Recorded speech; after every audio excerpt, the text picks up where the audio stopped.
Bom, seguinte, acabou a trilha, hora de a gente começar o programa. Hoje, como vocês devem ter visto no título, eu quero falar sobre paternidade. Como eu já falei um pouquinho antes, e eu vou me policiar também para começar a falar um pouco mais lento, porque eu aprendi a criar conteúdo falando muito rápido para ser o mais dinâmico possível, porque era esse formato que servia nos games, né? Mas aqui, como eu tô falando muito sobre opinião, sobre valores, sobre ideias, às vezes falar rápido eu atropelo meus pensamentos, eu atropelo a explicação e eu fico confuso, e aí a galera do chat aí que tá assistindo não tem obrigação de entender quando eu me expresso confusamente, né? Se você entendeu errado, eu tive culpa na minha forma de explicar. Então, se vocês verem que eu tô muito empolgado, que nem no começo desse programa, falando rápido demais, falem pra eu frear. Bom, meu mano decidiu fazer um programa que afeta 90% do chat? Então, eu quero falar sobre paternidade porque eu recebi um e-mail e a gente vai falar desse e-mail mais tarde. Fique tranquilo, quem mandou e-mail, eu não vou expor ninguém, mas é uma situação que eu tenho certeza que muitos do chat passam, ou passaram, ou vão passar, sejam eles os filhos, sejam eles os pais. É algo natural, tem em toda a cultura, tem em toda a classe social, tem em todo o país, sempre teve, mas a gente vai falar mais sobre isso. Então, vou começar a falar de paternidade. Por que eu quis tomar esse assunto? No nosso primeiro programa eu falei sobre propósito. Por que eu quis começar essa primeira temporada, nessa temporada piloto, falando de propósito? Porque basicamente é um dos meus propósitos fazer esse programa dar certo. Mas ele não tá no meu propósito de maior prioridade. O propósito de maior prioridade meu é ser um bom pai. Então esse programa aqui tá diretamente relacionado a isso também. Há bastante tempo, desde que eu imagino tendo filhos ou sendo responsável por pessoas mais novas, eu sempre fico pensando no meu conteúdo na internet como algo que possa envergonhar ou orgulhar eles. Então, eu sempre evitei ao máximo, não significa que eu não falhei, provavelmente eu falhei, provavelmente tem conteúdos meus que se a gente procurar e olhar, não vão dar orgulho pro meu filho, mas eu sempre evitei ao máximo fazer isso. E como que era a minha forma de evitar? Em primeiro lugar, eu sempre tentava não trair quem eu sou. Pra, assim que um amigo meu, um filho meu, alguma coisa que me conhecesse mais intimamente, olhasse um vídeo e falasse, nossa, você não é esse cara. Um exemplo aí que eu falei é o lance das apostas.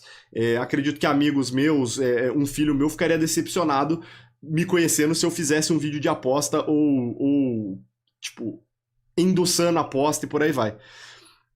Então eu sempre tentei evitar isso, eu sempre tentei criar os conteúdos com essa visão de que daqui 10, 15, 20, 30, 50 anos eu pudesse tirar o orgulho de alguém. Ah, Soldier, mas você fez o que você quer virar zumbi, você fez uma zoeirinha, você fez o Simas Turbo, você fez o Bruxo Passeios. Tipo, tudo isso é uma bobeirinha, é piada e eu não acho que é algo que você deva se envergonhar.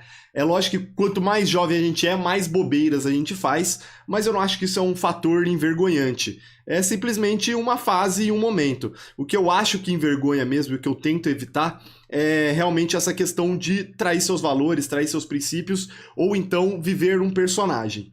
Por que eu tô falando isso? Porque assim que eu virei pai, criar Minecraft pra mim, que sempre tinha sido uma coisa legal, mesmo eu não tendo vontade, mesmo eu não tendo a mesma empolgação que eu já tive, o criar o Minecraft começou a virar um pouco desse do personagem. Então, eu estava num dilema interno de fazer algo que eu não acreditava por dinheiro e passar essa mensagem pro meu filho. Por exemplo, o que era meu medo? Meu filho ir crescendo e ele querer jogar Mine, ele querer virar um youtuber de Mine ou qualquer coisa do tipo, porque ele viu o pai fazendo. Só que era algo que eu não estava gostando de fazer. Então, eu estaria vestindo esse personagem que muitos pais vestem. O meu pai vestiu, por exemplo, eu sei disso, eu já conversei disso com ele. E provavelmente ouso dizer que 95% dos pais vestem, que é o personagem do está tudo bem para pagar as contas. E assim, eu entendo que no Brasil essa é a realidade, esse é o fato. Não dá pra, por exemplo, os nossos pais, eles simplesmente serem o que eles queriam ser e dar o exemplo de, tipo, acredite nos seus sonhos, faça o que você gosta que tudo vai dar certo, porque a gente tá numa realidade difícil demais. Então, muitos dos pais fingem que gostam do trabalho ou simplesmente aturam ou qualquer coisa para poder trazer a comida para mesa e a gente como filho observa isso e fala, nossa, por que meu pai tá tão infeliz? Por que meu pai tá tão estressado? Por que meu pai tá sei lá, sofrendo? E às vezes é por conta disso, dele tá vestindo esse personagem justamente para poder trazer comida para casa. E eu também estou disposto a viver esse personagem. Mas, como eu falei também no episódio de ontem, e olha como os episódios vão se conectando, eu sou privilegiado de ter uma gestão financeira que me permite errar um pouco. Então, já que eu vou errar, já que eu vou arriscar, por que que eu não arrisco fazendo algo que possa, além de ter um retorno financeiro, também trazer um exemplo pro meu filho? E é por isso que o programa Dali saiu do papel também. Já era algo que eu queria fazer pelo menos há, sei lá, uns 6 meses, talvez até mais tempo, não refleti quanto tempo eu já tinha vontade de mudar o meu conteúdo pra fazer um conteúdo mais adulto, entre aspas, por mais que não seja...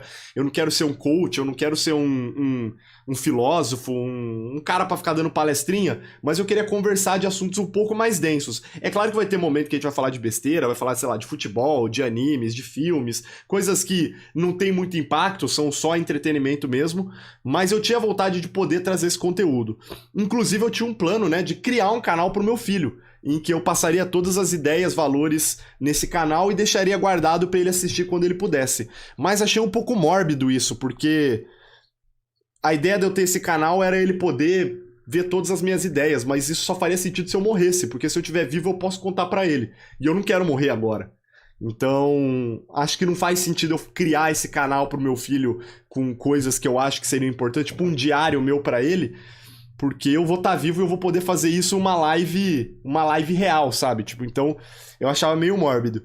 E tudo isso se misturou e culminou aqui no programa Dali, que eu imagino que é algo que meu filho, se o programa der certo, ou mesmo que não dê certo e ficar registrado na internet, se ele vê com 10 anos, se ele vê com 15 anos, se ele vê com 30 anos, se ele vê com 50 anos, talvez ele não tenha vergonha do pai dele. Talvez ele fale, nossa, meu pai era meio bobo, nossa, meu pai era meio doidão, nossa, meu pai era meio ignorante, nossa, meu pai era, sei lá, não tinha noção das coisas. Mas isso é normal, né? Porque a gente faz as coisas tendo uma visão e lá na frente a gente descobre se a gente estava certo ou não. Então pode ser que tudo que eu tô falando agora esteja errado.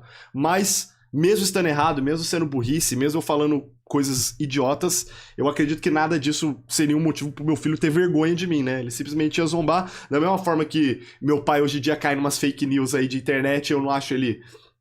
Isso não tira o meu orgulho dele, eu só entendo. Calma aí que, mano, meu nariz tá ruim. Vou ter que dar uma suada. Um segundo.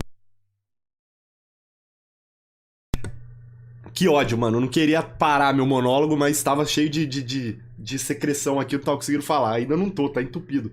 Dormi mal pra caramba essa noite, mas o programa não é pra eu chorar minhas pitangas. Voltando. Eu não tenho vergonha do meu pai cair numas fake news. Eu entendo que ele é de outra geração e o contato com a internet dele é diferente do contato que eu tenho. Então eu acho engraçado. Eu acho, nossa, pai, você foi ingênuo, você foi bobo. A última que ele caiu foi... Ele pegou os leites, eu comprei um leite, aí ele pegou a caixa de leite assim, ficou olhando embaixo. Aí ele, esse leite aqui é reenvasado. Aí eu, hã? Aí ele, ó, tá vendo esses quadradinhos aqui? Significa que esse leite é reenvasado. Aí eu falei, coisa esquisita, né?